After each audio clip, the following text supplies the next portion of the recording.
হবে না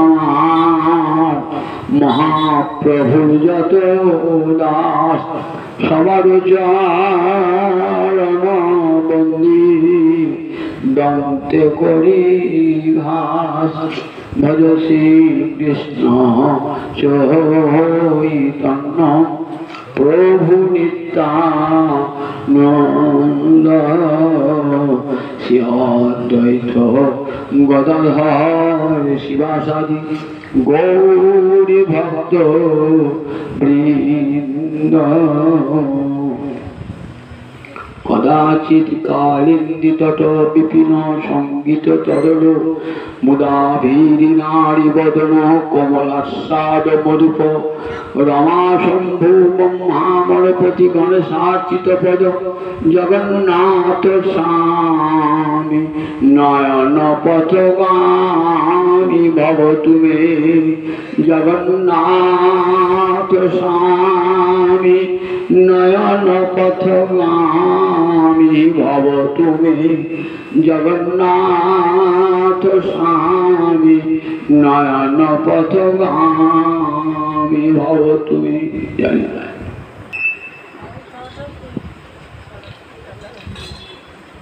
সমবেত ভক্তবৃন্দের চরণে আমার কোটি কোটি দণ্ডবত প্রণিপাত। শ্রীমদ্ ভাগবতে একাদশ স্কন্ধে আছে নবযোগীন্দ্র সংবাদ। এই 9 জন যোগীন্দ্র হল রাজর্ষি ভরতের 9 জন ভ্রাতা। এদের পিতা ঋষভদেব ভগবানের অবতার। রাজর্ষি জনকের পূর্বপুরুষ নিমি রাজা একটা যজ্ঞ করেছেন, আর সেই যজ্ঞ সভায় একজন করে যোগীন্দ্র যাচ্ছেন, আর নিমি রাজা একটি করে প্রশ্ন করছেন, আর সেই প্রশ্নের উত্তর দিয়ে চলে আসছেন যোগীন্দ্ররা। তারা গৃহের গৃহে বেশিক্ষণ থাকেন। কতক্ষণ থাকেন? একটা গাভী দহন করতে যতটুকু সময় লাগে ততটুকু এই সাধুরা গৃহে গৃহে থাকে। কেন জান?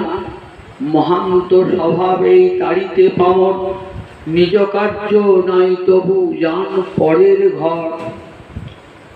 সাধুজনের স্বভাবই হলো এই যে কত গৃহী মানুষ তারা সংসারে শোক দুঃখ তাপে জর্জরিত, সাধন ভজন করতে পারে না।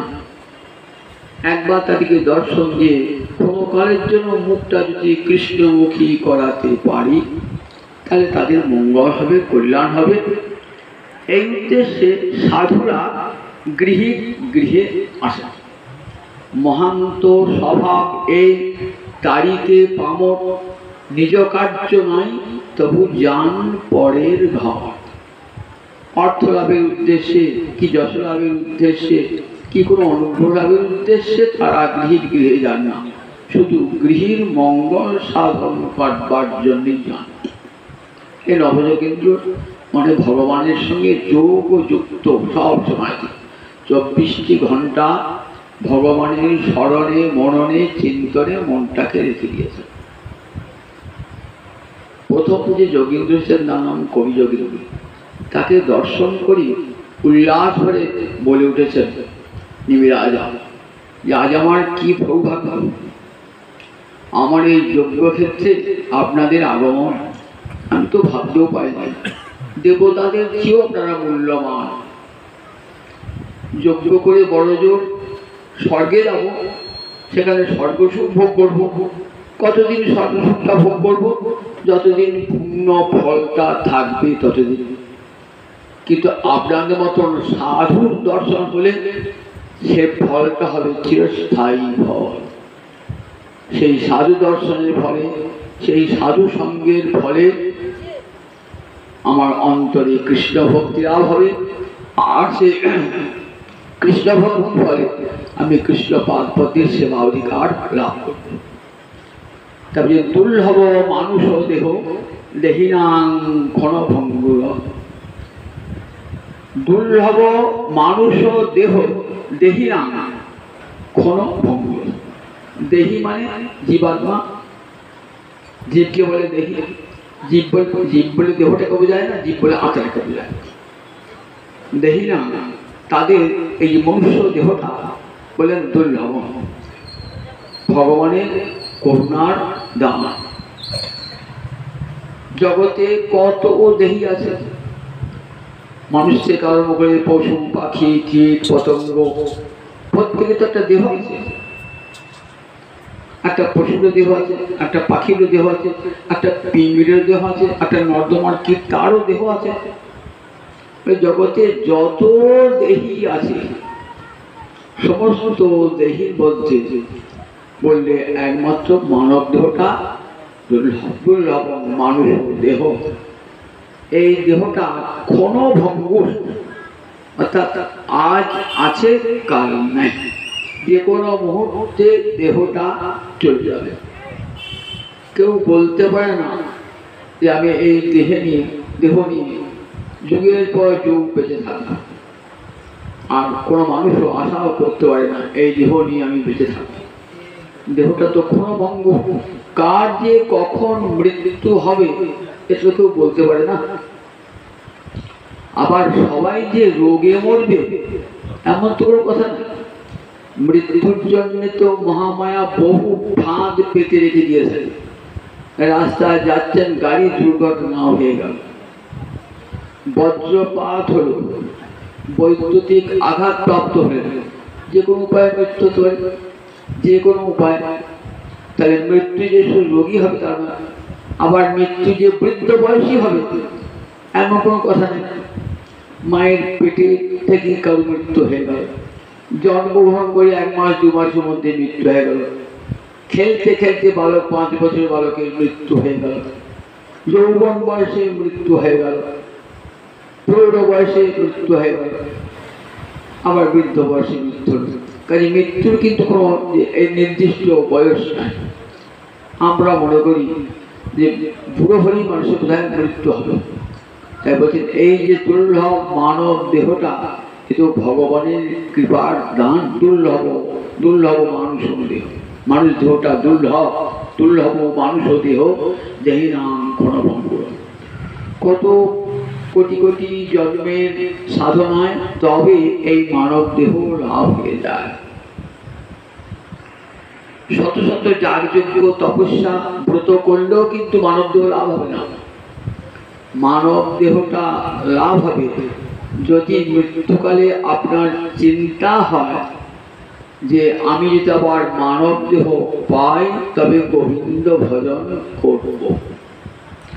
এই চিন্তা যদি হৃদয়ে থাকে তাহলে আবার পরজন্মে গোবিন্দ মানব দেহ দান করে।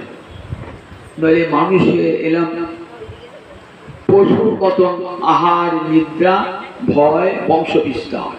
আহার নিদ্রা ভয় মৈথুনঞ্চ সামান্য মেতৎ পশুভি নরানা ধর্ম অধিক বিশেষ তেষা ধর্মেণ হীনা পশুভি সমানা। বললেন দেখো, পশুর 4টে ধর্ম, মানুষেরও 4টে ধর্ম। কি কি ধর্ম 4টে? আহার, নিদ্রা, ভয় আর বংশ বিস্তার। এই 4টে পশুর আছে, মানুষ আছে। ক্ষুধা পেলে পশু খাদ্য গ্রহণের জন্য লালায়িত হয়, খাদ্য গ্রহণ করল। ক্লান্তি এলে সেও নিদ্রা যায়, মানুষও নিদ্রা যায়, পশু নিদ্রা মানুষের যায়। শত্রু দেখলে পরে পশুরও ভয় হয়, মানুষের ভয় হয়। দ্বার পরিগ্রহ করে মানুষ বংশ বিস্তার করে, পশুরাও করে বংশ বিস্তার। তাহলে এই 4টে ধর্ম পশুর আছে, মানুষের ধর্ম আছে। আপনি যদি বলেন আমি মানুষ সমস্ত প্রাণীদের মধ্যে শ্রেষ্ঠ, তখন পশুটা আপনাকে বলবে যে আপনি কিসে শ্রেষ্ঠ?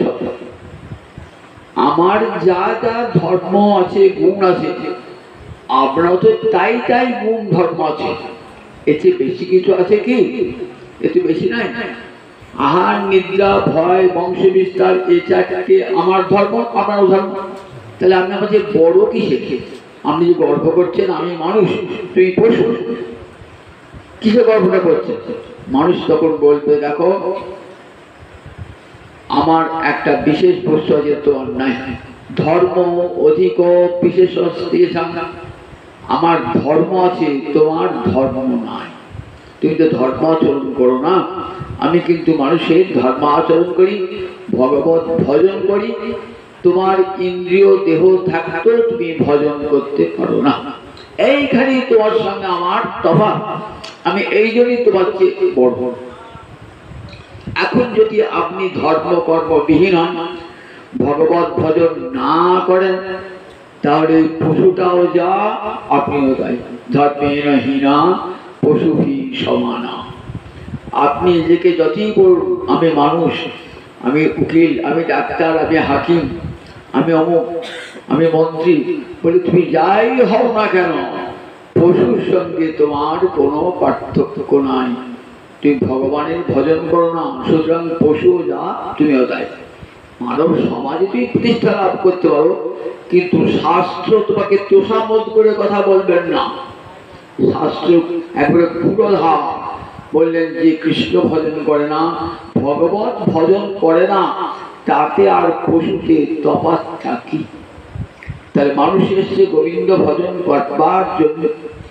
প্রহ্লাদ বললেন কখন থেকে ভজনটা শুরু করতে হবে? বলে কৌমারে আচরে ধর্মান ভাগবতান ইহ। প্রহ্লাদে তখন 5 বছর বয়স। সমস্ত অসুর পাগলকে বলছে, অসুর পাগল জিজ্ঞাসা করছে আমরা তো অসুর, আমরা কৃষ্ণ ভজন করতে পারবো? আমরা দেবতা বিরোধী? বলে ভগবানের কাছে দেবতা অসুর বলে কোনো পার্থক্য নাই। আর ভগবানকে ভজতে গেলে ব্রাহ্মণও হতে হবে না, উচ্চ বর্ণের মানুষও হতে হবে না, সম্পদও থাকতে হবে না। একটা জিনিস চাই, প্রিয়তে অমলয়া ভক্তা হরির নদ বিলম্বন। হৃদয়ে যদি ভক্তি থাকে তাহলে সে দেবতা হোক আর অসুর হোক না কেন, সে কৃষ্ণ ভজনের অধিকারী। হৃদয়ে যদি ভক্তি থাকে, প্রিয়তে অমলয়া ভক্তা। হরি দেখেন না আমি কোন জাতের মানুষ, আমার কতখানি পয়সা আছে, আমি কতখানি সমাজে সম্মান পাই, আমার যশ আছে কিনা, খ্যাতি আছে কিনা, এ তো গোবিন্দ দেখে না। গোবিন্দ দেখবে তোমার হৃদয়ে ভক্তি আছে কিনা। এই যদি ভক্তি থাকে তাহলে অসুরকেও তিনি আদর করবেন, অসুরকেও ভালোবাসবেন। আমরা দেখি শ্রীমদ্ ভাগবতী বৃত্রাসুর উপাখ্যান আছে। এই বৃত্রাসুর আগের জন্মে ছিলেন চিত্রকেতু রাজা। চিত্রকেতু রাজা 1 কোটি পত্নী, কিন্তু একজন নিঃসন্তান, সন্তান নেই। তখন চিত্রকেতু রাজা আনছে আমার এত বৈভব, রাজ অট্টালিকা, কত ঐশ্বর্য বৈভব, কিন্তু আমার একটা সন্তান হলো না, একটু দেখি পরবর্তীকালে, এই মনে মনে ভাবছে। একদিন দেবর্ষি নারদ আর অঙ্গিরা ঋষি এসেছেন। ঋষির জনকে বসিয়েছেন, বসিয়ে বলেছেন যে দেবর্ষি, রাজাকে জিজ্ঞাসা করছেন, রাজা আপনার এত ঐশ্বর্য, এত দাস দাসী সেবক সেবিকা, তা আপনার মনটা বিষণ্ণ কেন? তারপরে যে শোনো ঋষি বর, আমার এত ঐশ্বর্য সবই রয়েছে, দাস দাসী সেবক সেবিকা রয়েছে, আমার 1 কোটি পত্নীও রয়েছে, কিন্তু একটি সন্তান নাই। আপনারা আশীর্বাদ করুন যেন আমার একটি সন্তান হয়। বলে রাজা সন্তান নিয়ে কি হবে? সন্তানের জন্য পাগল হচ্ছে কেন? সন্তান নিয়ে কি হবে? বলে সন্তান তো হর্ষ শোকপ্রদ। বলে কখনো যখন জন্মায় তখন আনন্দ দান করে, যখন মরে তখন শোক দান করে। কিছু যখন শুনবেন না, ঠিক আছে পুত্রের জন্য কাঁদছো, ঠিক আছে এই ঋষি অঙ্গিরা ঋষি একটা যজ্ঞ করে দেবেন। যজ্ঞটার নাম পুত্রেষ্টি যজ্ঞ। একটা বেদের যজ্ঞের নাম পুত্রেষ্টি যজ্ঞ। তখনকালে যারা বন্ধা রমণী, সন্তানহীনা রমণী, তার এই যজ্ঞটা করলে পারে পুত্র লাভ হতো। আজও যদি কেউ নিখুঁতভাবে ওই যজ্ঞ করতে পারে তাহলে পুত্রহীনা রমণী পুত্র পাবে। অঙ্গিরা ঋষি এসে যজ্ঞটা করে দিয়ে গেল।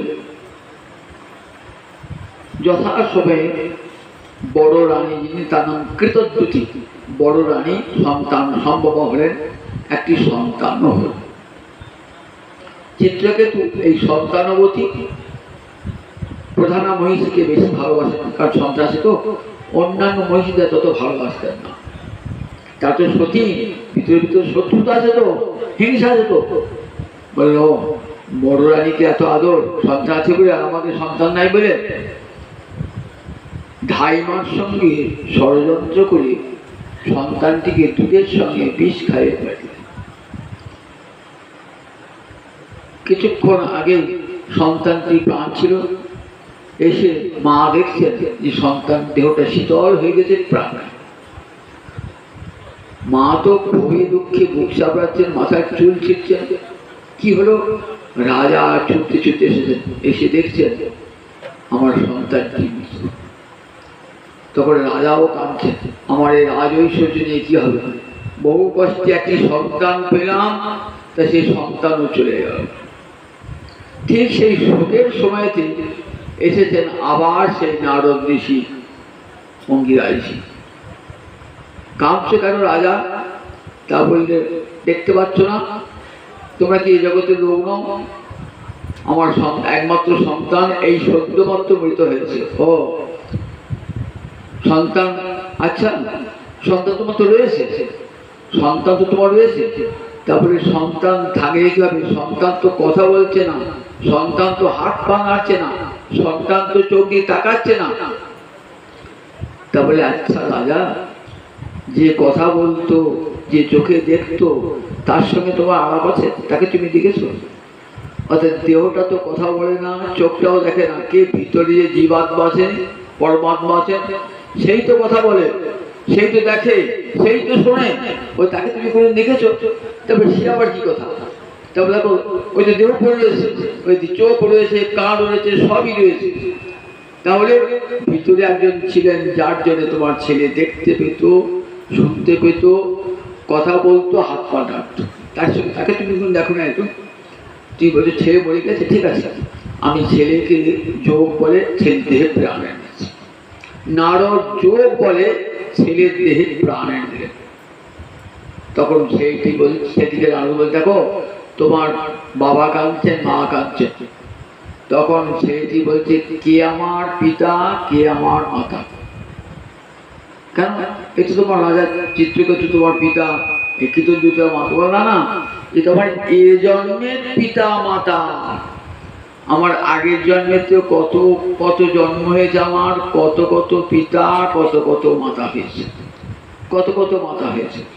তা দেখো, তা রাজাকে সভ্যতে বারণ করুন, আমি বহু জনার পুত্র হয়ে জন্মেছি, বহু জনার। এর আগে আমার বহু পিতা, বহু মাতা ছিল। তা দেখো, মানুষ জন্মায় এবং মৃত্যুবরণ করে তার কর্মফল ভোগের জন্য। যত সে কর্মফল ক্ষয় হবে, ততই সে ভগবানের দিকে অগ্রসর হবে। কর্মফল ক্ষয় হতে হতে, কর্মফল ক্ষয় হতে, জন্মের পর জন্ম, কর্মফল ক্ষয় হতে হতে গোবিন্দ চরণে পৌঁছাবে। সুতরাং মানুষ যে মৃত্যুবরণ করে, তাহলে তার মঙ্গলে সাধিত হয়। আমার হয়তো এখনো 20টা জন্ম আছে, কর্মফল ভোগ করার জন্য মানব দেহ বা অন্য কোনো দেহ ধারণ করতে হবে। একটা জন্ম যদি কেটে যায়, তাহলে আমার 19টা জন্ম থাকবে, আবার একটা কেটে গেল, 8 জন্ম গেল, তাতে আস্তে আস্তে আস্তে আস্তে ভগবান দিকে অগ্রসর হবে। সুতরাং রাজা দুঃখ করো না। দেখো, আমি তো আগেই বলেছিলাম তোমার একটি পুত্র হবে, হর্ষ শোকপ্রদ। সে ছেলে হর্ষ আনন্দ দান করবে, আবার শোকও দান করবে। রাজার অন্তরে চৈতন্য বলে, রাজা যাও, তুমি স্নান করে এসো, স্নান করে এসে আমি তোমাকে দীক্ষা দান করবো। রাজা পুত্রের ঔষধি ক্রিয়া সম্পন্ন করে স্নানাদি করে এলেন। নারদ ঋষি দীক্ষাদান, সংকর্ষণ মধ্যে দীক্ষাদান করে এই চিত্রকেতু রাজা এমন শক্তি পেলেন কৃষ্ণ ভক্তিতে, সর্বত্র রথ করে বেড়াতে পারতেন সমস্ত পৃথিবীর সমস্ত উচ্চ লোকে। একদিন কৈলাসে গিয়েছেন, কৈলাসে গিয়ে দেখছেন যে শিবের কোলে পার্বতী, আর সভাটির সব বৈরাগীদের সভা। তখন চিত্রকেতু বলছে, যা দেখো শিবের কেমন আচার, দেখো নিজ পত্নীকে কোলে নিয়ে বৈরাগ্যের কথা শোনাচ্ছে সবাইকে। শিব কিন্তু হাসলেন, কিছুই বললেন না, কিন্তু পার্বতীর বড় ক্রোধ হয়ে গেল। বললে, শিবের বিচার করো, এত বড় স্পর্ধা তোমার, তুমি শিবকে অমান্য করে কৃষ্ণলোকে যাবে? দেখো, জানো না শিব কত বড় বৈষ্ণব, আর সেই বৈষ্ণব অবজ্ঞার ফলে তোমার পতন হয়ে যাবে। কোথায় তুমি কৃষ্ণলোকে যাবে? তুমি শিবের বিচার করলে, আমি তোমাকে অভিশাপ দিলাম। কি অভিশাপ দিলাম? তুমি মানুষে অসুরের মতো আচরণ করলে, তুমি অসুর কুলে তোমার জন্ম। অসুর কুলে জন্ম হলেন এই চিত্রকেতু রাজা বৃত্রাসুর হয়ে জন্মগ্রহণ করলেন। বৃত্রাসুর হয়েছে বটে, কিন্তু কৃষ্ণ ভক্তি যায় না। কৃষ্ণ ভক্তি অবিনাশী। একবার যদি অন্তরে কৃষ্ণ ভক্তি প্রবেশ করে, তাহলে কর্ম ফলের জন্য আমাকে যে কোনো জমি আমি প্রাপ্ত হই না কেন, আমার অন্তর থেকে আর কৃষ্ণ ভক্তি কোনো দিনই যাবে না। রথ থেকে নেমে দেবীকে প্রণাম জানালেন চিত্রকেতু রাজা। বলেন, দেবী, তোমার অভিশাপটি আমি মাথা পেতে নিলাম। অভিশাপ পাওয়ার জন্য আমার দুঃখ হয় নাই, কিন্তু আপনি অন্তরে কষ্ট পেয়েছেন, তার জন্য আমার কাছে আমি ক্ষমা প্রার্থী। বলবো না যে অভিশাপ তুলে নাও। আপনি যদি আমার কৃষ্ণ ভক্তি কেড়ে নিতেন, তাহলে আপনার চরণে দণ্ডবত পরিবার জানাতাম, ক্ষমা প্রার্থনা করতাম। শিব কাছে দেখেছো কেমন কৃষ্ণ ভক্ত, ওদের কাছে অভিশাপ আর আশীর্বাদ দুই সমান। অভিশাপ যা, আশীর্বাদ তাই। তারা চান আমার যে কুলে জন্ম হোক না কেন, আমার যেন কৃষ্ণ ভক্ত। কি মানুষ পশু পাখি কুলে জন্মিয়ে, অথবা কীট পতঙ্গে, কর্ম বিপাকে গতাগতি পুনঃ পুনঃ, মতির হতুয়া পর সঙ্গে। আমার কর্মফলের বিপাকের জন্য আমার যে কুলে জন্ম হবে কেন, পশু পাখি কীট পতঙ্গ, তার জন্য আমার বিন্দু মাত্র দুঃখ না। সে তোমাকে কর্মফল ভোগ করতেই হবে। কিন্তু প্রভু, তোমার কাছে একটা আমার প্রার্থনা। কি প্রার্থনা?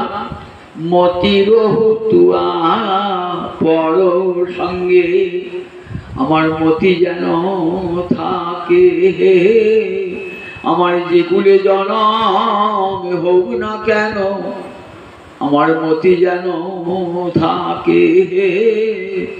তোমার এই অভয় চরণে আমার মতি যেন থাকে। ভক্তের প্রার্থনা। ভক্ত করে বলে না, আমার কর্মফল খণ্ডন করে দাও। জানেন, এই মনুষ্য দেহ নিয়ে এসেছি, যে কোনো মুহূর্তে চলে যাবে, এবং আমাকে কর্মফল ভোগের জন্যে কখনো মানুষ, কখনো পশু, কখনো পাখি, কখনো কীট পতঙ্গ হতে হবে। তাতে আমার কোনো দুঃখ নাই, কিন্তু আমার যে কুলে জন্ম হোক না কেন, কৃষ্ণ চরণে যেন আমার অমলা ভক্তি থাকে। হরিদাস সাহেব কি বলছে? আমাকে কুকুর করে প্রভু, তাতে দুঃখ নয়। কুকুর করিয়া প্রভু রাখো ভক্ত ঘরে, শচীর নন্দন বাহাপ কৃপা করো মোরে। কুকুর করিয়া মোরে রাখো ভক্ত ঘরে। বলতে পারো আমাকে দেবতা করো না, আমি কুকুরেই থাকবো প্রভু, তাতে আমার কোনো দুঃখ নাই, কিন্তু ভক্তের ঘরে যেন কুকুর হয়ে জন্মায়। ভক্তের ঘরে গৌর গোবিন্দের সেবা হবে, কাসর ঘণ্টা শুনতে পাবো, হরিনাম শুনতে পাবো, প্রসাদ পাবো, কত সাধুর চরণ ধরি মাথায় নিতে পারবো। আমার সেই কুকুর জন্মেই সার্থক হবে। ঠিক আছে তো? তাহলে ভক্ত দেখো, আমার যেগুলো, আমার দেহটা একটা একটা ঘর থেকে, আমার জীবাত্মাটা একটা ঘর থেকে আর একটা ঘরে যাবে, তাই জন্য দুঃখ নেই। আমি মানুষ ছিলাম, পশু হলাম, কি ব্রাহ্মণ ছিলাম, চন্ডাল হলাম, তাতে কোনো দুঃখ নাই। আমার ঘর পাল্টালাম, বাড়ি ভাড়া যেমন, আজকে কাটিপাড়া থেকে গৌরাঙ্গপাড়া, গৌরাঙ্গপাড়া থেকে অন্য স্টেশন বাজার, যে কোনো বাড়ি চলে যেতে পারি, কিন্তু আমি একটাই লোক। তো আমার দেহটা হলো ব্রহ্মপুর, এক দেহ থেকে আর একটা দেহ যায়। গীতায় কি বলেছেন তো?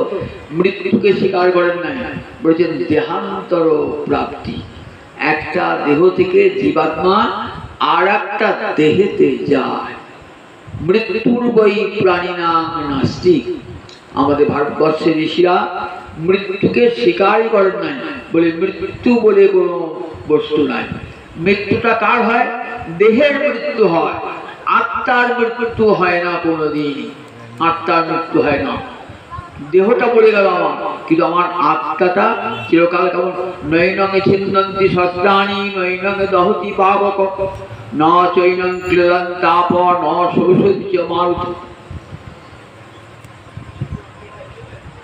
ভগবান বলছেন অর্জুনকে, দেখো অর্জুন, তুমি শোক করছো যে তোমার আত্মীয় স্বজন সব মরে পড়ে থাকবে, মরে খুঁজো। নৈনঙে ছিন্দন্তি শস্ত্রাণি, আত্মাকে কখনো কেউ স্বপ্ন অস্ত্র ছেদন করতে পারে না। নৈনঙে দহতি পাবক, চিতায় যখন চাপন হয় দেহটা পুড়ে ছাই হয়, কিন্তু জীবাত্মা তার আগেই চলে গেছে, তাকে পুরো আবার ক্ষমতা আগুনের নেয়। নৈনঙে দহতি পাবক, ন ক্লেদন্তি আপ, জল তাকে ক্লেদ দান করতে পারে না। ন শোষতি চ মারুত, বায়ু তাকে শোষণ করতে পারে না। তাহলে গীতার ভাষায় মৃত্যু হয় দেহে, আত্মার মৃত্যু কখনো হয় না। আমি ছিলাম, আমি আছি, আমি থাকবো। আমি ছিলাম, আমি আছি, আমি থাকবো, চিরকাল থাকবো। হয়তো আজ ব্রাহ্মণের দেহে আছি, কাল চণ্ডালের দেহে থাকবো। আজ পুরুষ দেহে আছি, কাল নারী দেহে জন্ম হবে। কাল যে কোনো দেহে আমার জন্ম হতে পারে, সেটা আমার কর্ম ফলের জন্যে। তাই সাধু বললেন, এই বিভ্রস বলে, এই দেহটা কেমন জানো? বিভ্রস সত্য নিধন। দেহের এক পাশে আছে, একদিকে আছে জন্ম, আর একদিকে আছে মৃত্যু। একদিকে জন্ম, একদিকে মৃত্যু আছে। জন্ম হলো, জন্মের সঙ্গে সঙ্গে জানলাম মৃত্যুটাও আমার অবধারিত, আমার মৃত্যুটাও অবশ্য হবে, জন্মের সঙ্গে সঙ্গে হবে। কিন্তু মনে করি আমি হাজার হাজার বছর বেঁচে থাকবো, কোনো মৃত্যু হবে না, বলছে এর চেয়ে মূর্খামি আর কিছু নাই। সেই মহাভারত দেখি, পাণ্ডবরা যখন বনবাসী রয়েছে না, বনে মৃগার করতে বার হয়ে মহারাজ যুধিষ্ঠির খুব জল তেষ্টা পেয়েছে। 5 ভাইয়ের সঙ্গে আছে, তো তখন ছোট ভাইকে বললেন, সহদেব তুই তো গাছে উঠতে পারিস, গাছে উঠে দেখ না কোথায় কোনো পুকুরটুকু জলাশয় আছে কিনা। সহদেব গাছে উঠে দেখছি তুমি একটা সরোবর রয়েছে। বলে হ্যাঁ দাদা, একটা সরোবরের সন্ধান পেয়েছি। তারপরে জল যায়, কি করে জল আনবে? বানে রাখছে টুনে করে জল যাবে। জল আনতে গিয়েছে, দেখছে গাছে একটা সাদা ফটফটে বক বসে আছে। বকটা বক মানুষের মতো কথা বলছে। বকটা বলছে, সহদেব জল নেবার পূর্বে আমার প্রশ্নগুলির উত্তর দাও, তবে জল পাবে, নইলে মৃত্যুবরণ করতে হবে। বলো কি প্রশ্ন? অনেক প্রশ্ন করলেন, একটা প্রশ্নের উত্তর দান করতে পারলেন। সহদেব মরে পড়ে থাকে। যুধিষ্ঠির ভাবছে গেল তো জল আনতে, কতক্ষণ লাগে জল আনতে, এখনো তো এলো না। নকুল একবার এগিয়ে দেন না। এবার নকুল গেল, নকুল জল আনতে গেল। এই বক্তা বলছে, জল নেবার পূর্বে আমার প্রশ্নের উত্তর দাও। উত্তর দিতে না পারলে ওই তোমার ভাইয়ের যেমন অবস্থা হয়েছে তোমার অবস্থা। কি করছে বলো? অনেক প্রশ্ন করে একটা প্রশ্নের উত্তর দান করতে পারে না। নকুল তো ফিরে এলো, মরে পড়ে আছে, সহদেব মরে পড়ে আছে, নকুল মরে পড়ে আছে। এরপর কে যাবে? অর্জুন যাও। অর্জুন গেল। অর্জুন গিয়ে যে জল যাবেন তখন আর বক্তা বলতে দেখেছো তোমার ভাই দেখি গতি হয়েছে, তোমার গতি হবে, আমার প্রশ্ন উত্তর দেওয়া পারে। অর্জুন একটা প্রশ্ন উত্তর করতে পারে। ভীম গেল, তার একই দশা পড়ে প্রথম। যুধিষ্ঠির ভাবছে চারটে ভাইকে পাঠালাম, চারটে ভাই আর জল নিয়ে পড়তে পারলাম। আমি আবার গিয়ে দেখি, গিয়ে যখন যাচ্ছে জলটা দিতে যাচ্ছিল তখন ফটফটে সাদা বকটা বলছে, শোনো যুধিষ্ঠির, জল নেবার আগে আবার প্রশ্নের উত্তর দাও। যদি উত্তর দিতে পারো জল পাবে, নইলে তোমার ভাই যে চার ভাই যে দশা তোমার তাই হবে। বলো কি? অনেক প্রশ্ন করল। একটা প্রশ্ন করেছেন, কিম আশ্চর্য, জগতে আশ্চর্য কি? যুধিষ্ঠির উত্তর দিয়ে দেখুন, অহন্যহন্যি ভূতানি গচ্ছন্তি যম মন্দিরম শেষা শিরত্বমিচ্ছন্তি কিম আশ্চর্য অতঃপর। অহনি অহনি সন্ধি করে অহন্যহনি, ভূতানি সমস্ত জীব, দিনের পর দিন সমস্ত জীব কোথায় গচ্ছন্তি যম মন্দিরম, যমের মন্দির যাচ্ছে প্রতিদিন। বলো হরি হরি বল বলে প্রতিদিন কত লোক যাচ্ছে। শুধু মানুষ কেন, কত পশু পাখি কীট পতঙ্গ, কাটার মতো সব দেশে শ্মশান আছে, সারা বিশ্বেই শ্মশান আছে। তাহলে কোটি কোটি মানুষ প্রতিদিন যাচ্ছে মৃত্যুর পথে প্রতিদিন। অহন্যহনি ভূতানি গচ্ছন্তি যম মন্দিরম। আমি চোখের সামনে দেখছি, দেখো আমি কি ভাবছি, শেষা শিরত্বমিচ্ছন্তি, আমার বোধহয় মৃত্যু হবে না, আমার বোধহয় চোখের সামনে দেখলাম আমার বয়সী, আমার চেয়ে কম বয়সী লোকটা মরে গেল, অথচ আমি ভাবছি আমি চিরকাল থাকবো। কিম আশ্চর্য অতঃপর, এর চেয়ে আর আশ্চর্যের কি আছে? এটাই আশ্চর্য। তাই জগতে মৃত্যু একটা অবধারিত পরম সত্য বস্তু, সেটাকে মেনে না নিলে পারে কি হয়, অন্তরে কষ্ট ভোগ করতে হবে। সংসার আমার ভাবি এ আমার প্রিয়জন, আমার স্ত্রী, আমার পুত্র, সেই প্রিয়জনের বিচ্ছেদ, এই কোথা এটা কোথেকে এসেছে? মোহ থেকে। মোহ এবহি কারণ, মোহ থেকেই শোক জন্মায়। আমার এই ভাবটি আসার জন্য মোহটা কখন হয়? আমার ছেলে, আমার বউ, আমার সংসার, আমার পত্নী, আমার পুত্র, এর নাম মোহ। জগতে কেউ কারো নয়, কারোর সঙ্গে সম্পর্ক নয়, অত কি মোহ। দেখুন আশ্চর্য ব্যাপার, যে আমার এই জন্মের বউ সে আগে জন্মের বউ ছিল না, অপর জন্মে হবে না, কিন্তু এমনই মোহগ্রস্ত আমরা না, আমরা আমার বলে তাকে দাবি করি।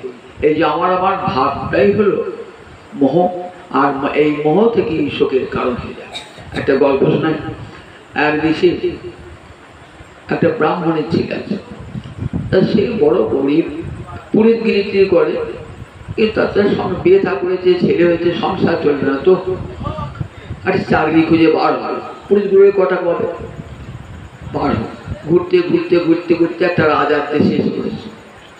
রাজার কাছে গিয়ে বলছে, আমি ব্রাহ্মণের ছেলে, চাকরি বাকরি কিছুই নাই, খেতেও পায় না ভালো করে, একটা স্ত্রী আছে ঘরে, ছেলে আছে, তাই যদি একটা, আমরা তো অনেক লোক যে চাকরি দিয়েছেন, আমাকে যদি একটা দেন, সে বলতে থাকবে।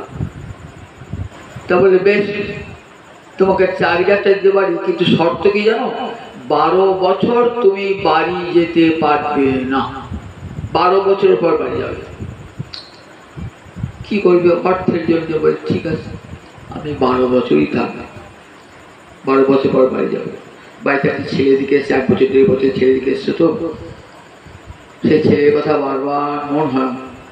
সে গড়ে 1 মাস হলো, 2 মাস হলো, 1 বছর হলো, এমনি সে দিন বুঝছে, এমনি করে 12 বছর হয়েছে।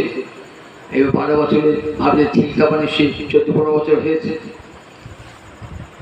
এবার ছেলের জন্য, স্ত্রীর জন্য কত জিনিস নিয়ে, পয়সা করে নিয়ে এসে যাচ্ছে। তখন তো টেট পাচ্ছিল না, তো হেঁটে হেঁটে যাচ্ছে, যেতে যেতে যেতে। রাজারা তখন পান্থশালা নির্মাণ করিত, সেখানে থাকা হতো, খাওয়া হতো, রাত্রিবাস করা হতো। সেখানে সব রাত্রিবাস করেছে। এদিকে ছেলেটিও বেরিয়েছে বাবাকে আনবার জন্য। একই পান্থশালায় ছেলেও আছে, বাবাও আছে, কিন্তু কেউ চিনতে পারছে না। কেন? 12 বছর হয়ে গেছে তো, 2 বছরের ছেলেকে দেখেছে। তারপরে ছেলেটা অনেক বয়স হয়েছে, তাহলে ছেলেটা মুখ অবয়স পাল্টে গেছে তো, দেখছেন মুখে মনে করে। বাবা আছে একটা ঘরে, ছেলেও আছে একটা ঘরে। রাত্রে কলেরা রোগ দেখা দিয়েছে হঠাৎ। তখন কলেরা রোগ ভয়ঙ্কর এবং খুব ছোঁয়াচে রোগ। কাছাকাছি থাকলে গোটা পাড়াকে পাড়া উজাড় হয়ে যেতে দেখবেন পড়ে। শরৎচন্দ্রের চর্চে পড়ে দেখবেন কলেরা হলে লোকেদের কি হতো। শরৎচন্দ্রের অনেক উপন্যাসে এই কলেরার বর্ণনা আছে। একবারে গ্রামকে গ্রাম উজাড় হয়ে যেত একবারে। কোনো ওষুধ ছিল না তখনকার দিনে কলেরা। কলেরার নাম শুনলে আতঙ্ক। কলেরা হচ্ছে বমি পায়খানা হচ্ছে অনবরত। আর সেই বমি পায়খানা থেকে কি হয়, আরো রোগটা ছড়িয়ে পড়ে, সংক্রামিত হয় রোগটা। তা দেখছেন ওই কলেরা হাত অনেক কয়েকজনে কলেরা হয়েছে, কেউ মরেছে, কেউ অর্ধমৃত অবস্থা হয়েছে, কেউ কাঁদরাচ্ছে। লোকটা কত করে সকাল হয়ে পালাবো, ভোর হতে লোকটা ছুটছে, দেখছে কেউ আর নাই, সব যে কটা আছে মরে পড়ে আছে, আর একটা ছেলে কাঁদরাচ্ছে, জল দাও জল দাও বলছে। ভাবে আমি যাই, ওতে বমি রয়েছে, পায়খানা রয়েছে, আমার যেটা প্রোডক্ট হয়ে যায়, তাহলে আমি ছেলেকে দিতে পারবো না তো। ছুটছে, ছুটে ছুটে বাড়ি চলেছে। আমার ছেলে কই? বলে কেন? তোমার ছেলে তো তোমাকে আনতে গিয়েছে, যে পথ দিয়ে গিয়েছে বাবার এই পথে ছেলেও আসছে, একই পান্থশালা আছে। ছেলেটা কেমন হয়ে দেখতে? ছেলেকে সব বর্ণনা দিলে। তখন ভাবে আর কি ওইটি আমার ছেলে নাকি। ছুটতে ছুটে এলো, জল দাও বলে জল দিল না। ভাবে পরের ছেলে তো, মরে মরুক, পরের ছেলে, জল দিল না।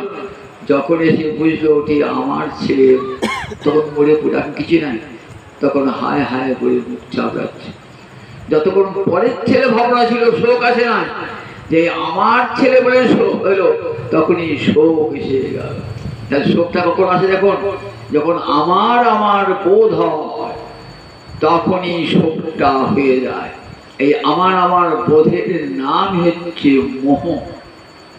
ভগবান অর্জুনকে এত উপদেশ দিলেন উদ্দেশ্য অর্জুনের মোহ নষ্ট করবার জন্য। অর্জুনকে উদ্দেশ্য করে বিশ্ব জীবকে বললেন মোহগ্রস্ত হইও না।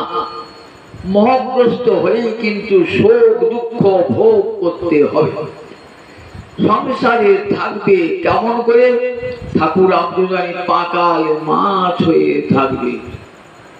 সংসারে থাকবে কিন্তু নিরাসক্ত হয়ে ভাববে এরা কেউ আমার নিজের নয়, কেউ আমার সঙ্গে যাবে না, কেউ আমার সঙ্গে আসে নাই। তাহলে এদিকে কাছে পেয়েছি বলে সবাই আপন আপন কর্মফল ভোগের জন্য এসেছে। আমার স্ত্রী, আমার পুত্র, আমার পিতা, আমার মাতা, সবাই আপন আপন কর্মফল ভোগের জন্য একটি সংসারে আমরা এখন সমবেত হয়েছি।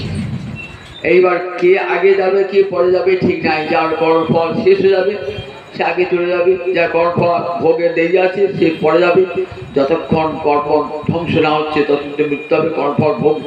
কর্মফলটা ধ্বংস ততক্ষণ ভোগ করতে হবে। প্রারব্ধ কর্মফলে যতদিন আমার জীবন থাকবে ততদিন আমি বেঁচে থাকবো, আমাকে কেউ মারতে পারবে না। কিন্তু আমার প্রারব্ধ কর্ম যেই শেষ হয়ে যাবে তখন আমাকে মৃত্যু বরণ করতে হবে। ভগবান কত বলেছিলেন শেষকালে অর্জুনকে, হচ্ছে অর্জুন দেখো আমি যে উপদেশটা দিলাম সেই উপদেশটা তোমার কাজে লেগেছে? এতক্ষণ তোমার অন্তরে অজ্ঞানতা ছিল তাই কাঁদছিলে, শোকে কাঁদছিলে। গুরুদেব কৃপা করে যখন শিষ্যকে উপদেশ দান করেন কি হয়? তখন তার অজ্ঞান তিমির অন্ধকার সেটা হৃদয় হতে চলে যায়।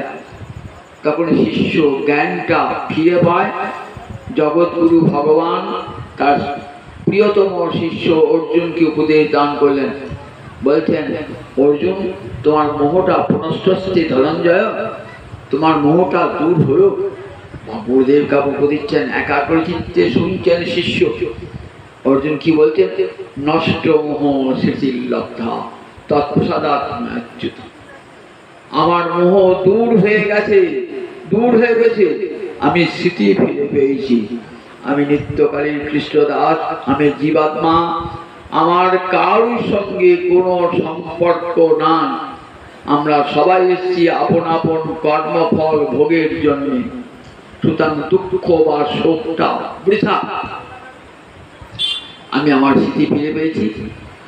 গত সন্দেহ তোমার করুণায় পেলাম, তৎপ্রসাদাৎ, প্রসাদ মানে করুণা।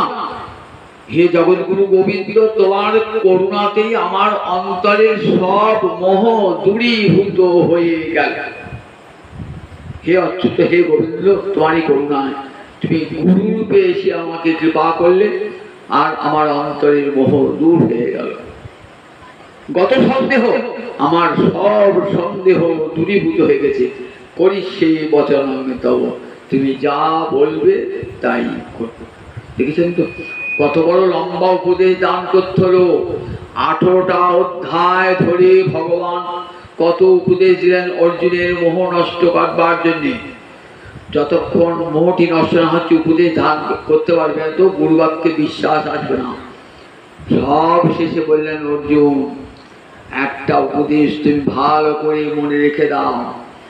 খুব আপনার নিজের কাছে পেয়ে বললেন, দেখো, যদি শোক মোহ দুঃখ থেকে মুক্তি পেতে চাও, তাহলে মন্মনাভ মদ্ভক্ত মজ্জাজিমাং নমস্কুরু।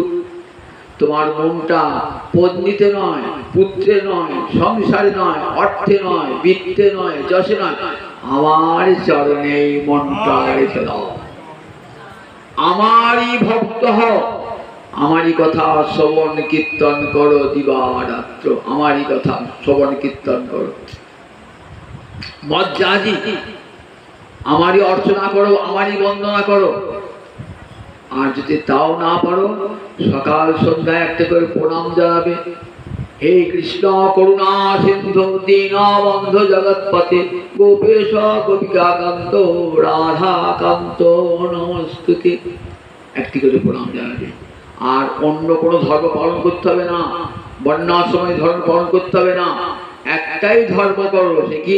সর্বধর্মান পরিত্যজ্য মাম একং শরণং ব্রজ।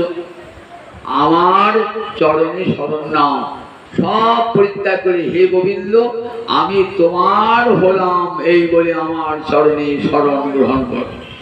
আমার চরণে শরণ গ্রহণ করলে বলে সর্ব পাপে মোক্ষিষ্যামি, আমি তোমার সমস্ত পাপ থেকে মুক্তি দান করো। মা শুচ, শোক করো না।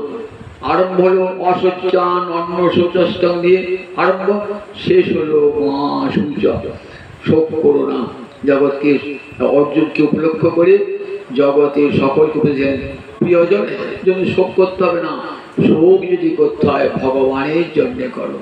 যাকে ভুলিয়ে বসে আছি, যাকে কখনো ভোলা যায় না, যার সঙ্গে কখনো বিচ্ছেদ সম্ভব নয়, তার সঙ্গে বিচ্ছেদ হয়েছে বলি এই শোকের সাগরে দুঃখের সাগরে ভাসি। যেদিন মন গোবিন্দের চরণ আরবিন্দে চলে যাবে, তখন মনে হবে কে আমার আপন, কে আমার পর, একমাত্র গোবিন্দই আমার আপন। শেষের দিনে সেজনে বিনে কে তোরে আপনে হবে। শেষের দিনে সেজন বিনে, যাদেরকে এত ভালোবাসছেন, যাদের জন্য আমি চোখের জল ফেলছেন, আপনি যদি বিছানায় পড়ে থাকবেন, কাতরাবেন, সেদিন দেখবেন আত্মীয় স্বজন কেউ আপনাকে আর ভালোবাসছে না। অতি নিজজন, অতি নিজ প্রিয় পত্নী পুত্র কেউ কাছে আসছে না। যখন দেখছেন আপনার বিছানায় মলমূত্র আছে, ওষুধের গাড়ি আছে, যখন দেখবেন সেই ঘরে দুর্গন্ধ উঠছে, সেখানে অতি নিজের প্রিয়জন আর আপনার কাছে থাকবে না। আপনার বৃদ্ধ জেনে যে স্ত্রী আপনার পাশে শুতো, সেও ভাগ্যা বিভ্রতি তস্মিন গায়ে, ভূত হয়েছে মনে করে স্বামীর ঘর থেকে সে পালিয়ে আসে। বুঝেছেন তো? এই যে আচার্য শঙ্কর বলছেন ভাগ্যা বিভ্রতি তস্মিন গায়ে। তথাপি আমরা আপন আপন করে শোক ভোগ করি, সেটা শাস্ত্রের নির্দেশ। দেখো, শোক যদি করতে হয় গোবিন্দের জন্য করো শোক, স্ত্রী পুত্র আত্মীয় স্বজনের জন্য শোক করো না, গোবিন্দের জন্য মন গোবিন্দ চরণারবিন্দে লগ্ন হলে পরে আর শোক দুঃখ ভয় থাকে না। তাই মনটাকে সর্বাবস্থায় গোবিন্দ চরণারবিন্দে লাগে। জয় নিতাই জয় নিতাই। আর যার উদ্দেশ্যে এই পাঠ হলো, আর আমরা প্রায় প্রার্থনা করব গোবিন্দের কাছে সেই ভক্তিমতী মা যেন গোবিন্দ চরণে আশ্রয় পান, তার বিদেহী আত্মা সুখ লাভ করুক, শান্তি লাভ করুক। এই বলি আজ এই হরিকথার সমাপ্তি। জয় নিতাই জয় নিতাই জয় নিতাই জয় জয় জয় রাধে কৃষ্ণ গোবিন্দ জয় জয়